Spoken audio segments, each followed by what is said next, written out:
looks fine. Well, I think he was. There's some of his family. He had a lot of family with him that day. Oh, yeah. Of course, they were all in on it, right? Yeah, they did good. I'm not so sure I could have kept such a secret, knowing somebody I loved had this dream for so long. All right, he's getting the pre-flight instructions, and now we have a photo op, I think Lynn's talking about. There's Miss Patsy, his wife, and there's Suzanne, who is also with Regency, right? Right. Okay. She is the dream weaver for the Second Wind Dreams Board. All right now Hilda Thomason from the Georgia Mountain Fair is presenting him with a basket of fair goodies. Just icing on the cake, if you will, for this dream. He thought that was so sweet, but he did have a concern how he was going to carry it on the helicopter, so Hilda had to convince him she'd keep it for him. Lynn just warned him about raising his hand too high to wave. So he looked ready to go to me. Oh, he was ready. Waving to the family, and they're all quite excited about seeing this. And I guess they were probably a lot more nervous than him. You can see right there he's not nervous. Not at all. And I believe that was the exact same time all the tears were flowing from us and the family. Standing there. Yeah. We could not believe he was actually getting to do this. The folks, I guess, at the airport were gracious to, allow this to take care of. This is not an easy task, is it, putting one of these together? Of course, I guess it depends on the dream of the individual, but this is a fairly involved second wind dream. Oh, yes, very. Because it was not just one thing that he wanted to do. There were several facets of it. Of course, this was number one. Yeah. Everybody's holding their breath.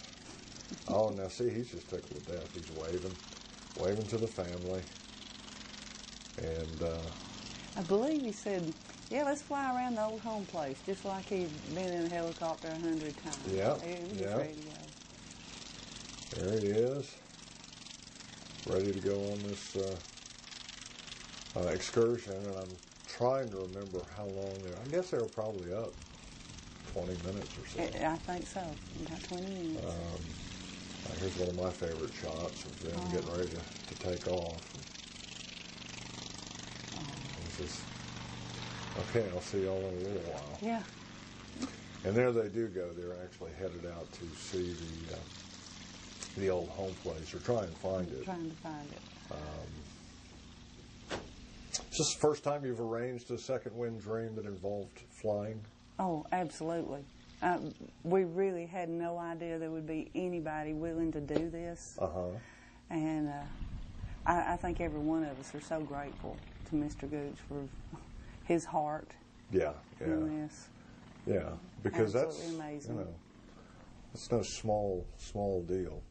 Well, as he is flying around over the home place, I had a chance to talk to the family for just a little bit. Well, he wanted to just have his family gather today, and so could get as many of them as we could possibly get together and just have a large picnic. And he always dreamed of taking us to in an RV across country, and that's something he never got to do. So that's one of his wishes. And he always wanted to take a ride in a helicopter. So that dream's coming true today.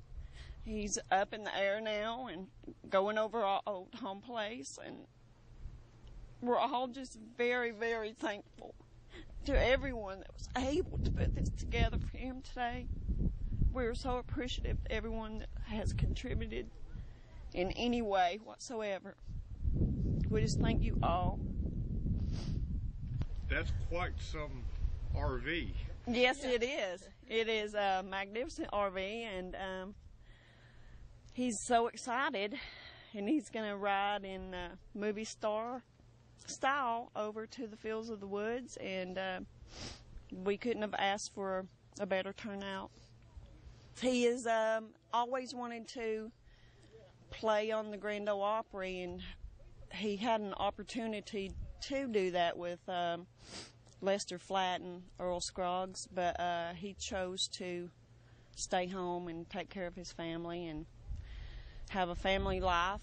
And so I do believe that the Grand Ole Opry has something in store, a phone call and some special singers maybe, and he's going to be so excited.